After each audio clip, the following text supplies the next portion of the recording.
আমি অন্তপুরের মেয়ে, চিনবে না আমাকে। তোমার শেষ গল্পের বইটি পড়েছি, শরৎবাবু, বাসি ফুলের মালা। তোমার নায়িকা এলোকেশীর মরণ দশা ধরেছিল ৩৫ বছর বয়সে। ২৫ বছর বয়সের সঙ্গে ছিল তার রেষারেষি। দেখলেম তুমি মহোদয় বটে, জিতিয়ে দিলে তাকে। নিজের কথা বলি, বয়স আমার অল্প, একজনের মন ছুঁয়েছিল আমার এই কাঁচা বয়সের মায়া। তাই জেনে পুলক লাগতো আমার দেহে। ভুলে গিয়েছিলাম অত্যন্ত সাধারণ মেয়ে আমি। আমার মতো এমন আছে হাজার হাজার মেয়ে, অল্প বয়সের মন্ত্র তাদের যৌবনে। তোমাকে দোহাই দিই, একটি সাধারণ মেয়ের গল্প লেখো তুমি। বড় দুঃখ তারও স্বভাবের গভীরে অসাধারণ যদি কিছু তলিয়ে থাকে কোথাও, কেমন করে প্রমাণ করবে সে? এমন কজন মেলে যারা তা ধরতে পারে? কাঁচা বয়সের জাদু লাগে ওদের চোখে, মন যায় না সত্যের খোঁজে। আমরা বিকিয়ে যাই মরীচিকার দামে। কথাটা কেন উঠল তা বলি। মনে করো তার নাম নরেশ। সে বলেছিল কেউ তার চোখে পড়েনি আমার মতো। এত বড় কথাটা বিশ্বাস করব যে সাহস হয় না, না করব যে এমন জোর কই। একদিন সে গেল বিলেতে, চিঠিপত্র পায় কখনো বা। মনে মনে ভাবি, রাম রাম, এত মেয়েও আছে সে দেশে, এত তাদের ঠেলাঠেলি ভিড়। আর তারা কি সবাই অসামান্য? এত বুদ্ধি, এত উজ্জ্বলতা, আর তারা সবাই কি আবিষ্কার করেছে এক নরেশ সেনকে, স্বদেশে যার পরিচয় চাপা ছিল 10-এর মধ্যে। গেল মেলের চিঠিতে লিখেছে লিজির সঙ্গে গিয়েছিল সমুদ্রে নাইতে। বাঙালি কবির কবিতা কলাইন দিয়েছে তুলে। সেই যেখানে উর্বশী উঠছে সমুদ্র থেকে, তারপরে বালির পরে বসলো পাশাপাশি, সামনে দুলছে নীল সমুদ্রের ঢেউ, আকাশে ছড়ানো নির্মল সূর্যালোক। লিজি তাকে খুব আস্তে আস্তে বললে, এই সেদিন তুমি এসেছ, 2 দিন পরে যাবে চলে। ঝিনুকের 2টি খোলা, মাঝখানটুকু ভরা থাক একটি নিরেট অশ্রুবিন্দু দিয়ে, দুর্লভ, মূল্যহীন। কথা বলবার কি অসামান্য ভঙ্গি।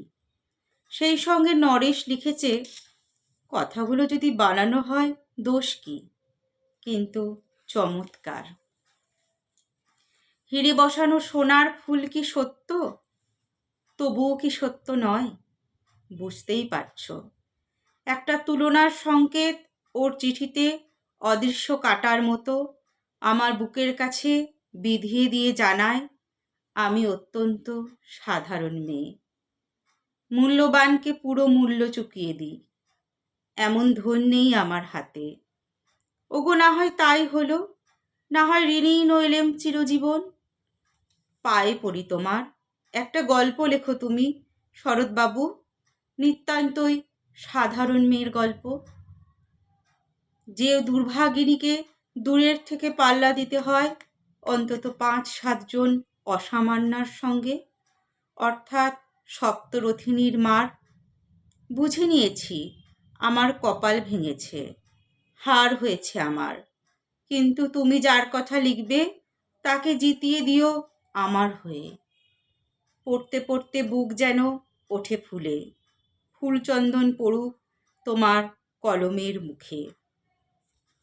তাকে নাম দিও মালতী, ওই নামটা আমার।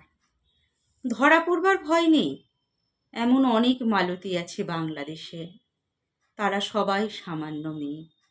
তারা ফরাসি জার্মান জানে না, কাঁদতে জানে। কি করে জিতিয়ে দেবে? উচ্চ তোমার মন, তোমার লেখনী মহীয়সী। তুমি হয়তো ওকে নিয়ে যাবে ত্যাগের পথে, দুঃখের চরমে, শকুন্তলার মতো। দয়া করো আমাকে, নেমে এসো আমার সমতলে।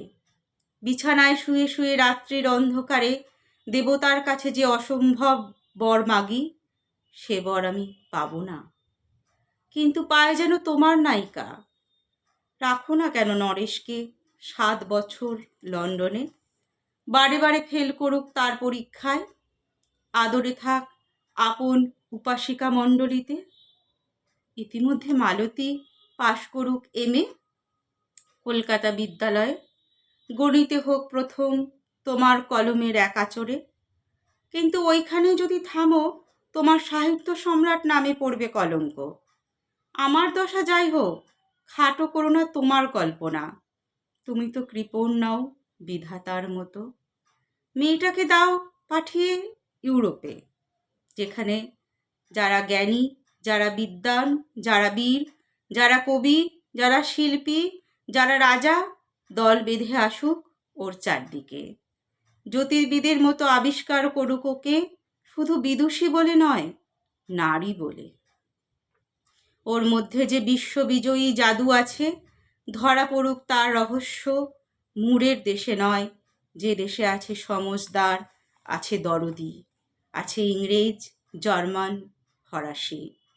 মালতীর সম্মানের জন্য সভা ডাকা হোক না, বড় বড় নামজাদার সভা। মনে করা যাক সেখানে বর্ষণ হচ্ছে মুষলধারে চাটুবাক্য, মাঝখান দিয়ে সে চলেছে অবহেলায়, ঢেউয়ের উপর দিয়ে যেন পালের নৌকো। ওর চোখ দেখে ওরা করছে কানাকানি। সবাই বলছে ভারতবর্ষের সজল মেঘ আর উজ্জ্বল রৌদ্র মিলেছে ওর মোহিনী দৃষ্টিতে। এইখানে জনান্তিকে বলে রাখি, সৃষ্টিকর্তার প্রসাদ সত্যই আছে আমার চোখে।